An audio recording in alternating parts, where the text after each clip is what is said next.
Our next inductee reminds me of another story. So often you hear names and you don't realize that person is Croatian.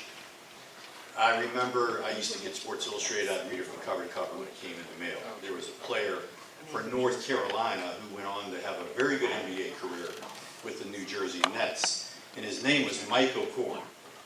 And I liked Dean Smith, always followed him, made his kids graduate. Michael Jordan went back and got his degree. You know, so many of those guys went back and got their degrees because of the great Dean Smith. And I was a Michael Korn fan, didn't know anything about him, and I read this article, a profile on him, and they asked him, you know, what he did for St. Patty's Day. He said, I don't do anything. My father left my mother and me when I was a boy. I am not Irish, I am Croatian. And I was just stunned over that.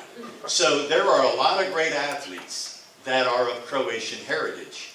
And our next inductee is one of these. And for the longest time, I had no idea he had a Croatian background. And when I learned of it, it changed my whole attitude.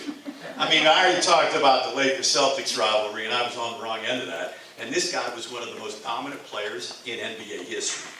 So for that, how about if we bring up CFU sports director and a Hall of Fame selection committee member, Derek Hahn, tell us more about one of the greatest Celtics of all time.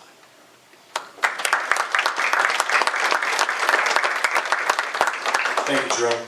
It's an honor to be able to introduce everybody to Kevin McHale as a member of the inductee first class of the Croatian American Sports Hall of Fame.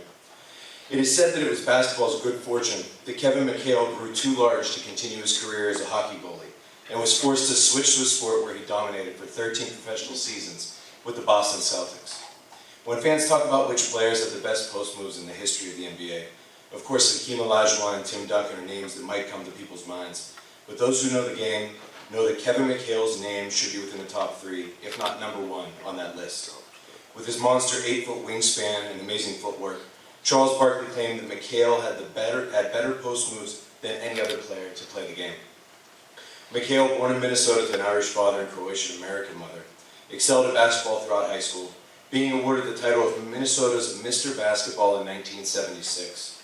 In college, McHale was named to the All-Big Ten team in 79 and 80, and was also selected as the top player in the history of the University of Minnesota basketball at their 100th anniversary in 1995.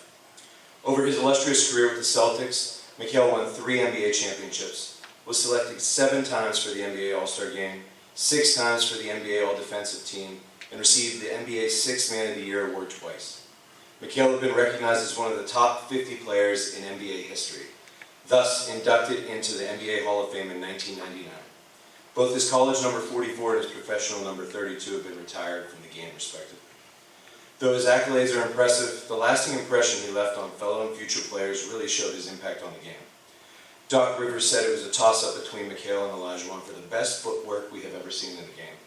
Sir Charles Barkley also claimed that McHale was his personal nemesis while playing, saying that he was the best player that he had ever played against, unstoppable offensively, and gave him nightmares on defense. And finally, his protege Kevin Garnett said it best, that McHale was force with finesse and an absolute master of his craft.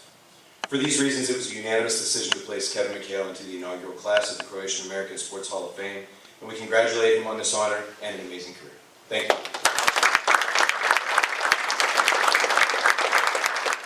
To stop that shot. And Kiki Vanderwood, 6'8", he didn't have a prayer right there. Kevin McHale was just an unbelievable player. When I was doing a little research on him myself, I'm glad you mentioned it. Named the greatest player in the history of Minnesota basketball, University of Minnesota basketball. That says it all right there. You're the best in your school's history.